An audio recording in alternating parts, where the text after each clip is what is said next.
दर्शक बंधु आज ओढ़णी सीरियल रे देखा पाइबे एक धमाकदार एपिसोड। आज मानसिक गुरुतले पड़े जीवन को मां संध्या। भद्रा देवी देह खराब हो मेडिसिन दरकार हो से बदमाश मानसी मेडिसिन नबाकू संध्या देवी को दबनी आउ कहब तमे जदि मेडिसिन नबाकू चाहूच ताहले तमे मो गोड़ को धरिबा को पड़िबो।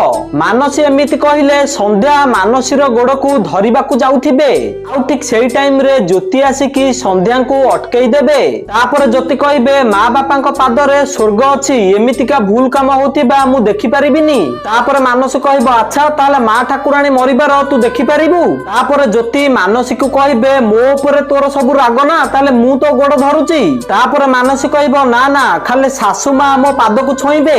तापर ज्योति कहबे मु तोर भविष्यत नष्ट करिछि ना से नुह मु तो पाद छोइले तते जतिकी शांति मिलिबो सासु माँ छोइले मिलिबोनी। तापर मानसी कहबो ये भी ठीक कथा ताहले अपेक्षा काईकी तो नाक रगड़ मो आगरे। मानसी एमिति कहले ज्योति जीवे तांको गोड़ को छोइबाकू। तो दर्शक बंधु आपण मानु कोन लागुची मानसी ए सब काम करिकी ठीक करूची कि हां कि ना हमकु कमेंट माध्यम रे जणांतु।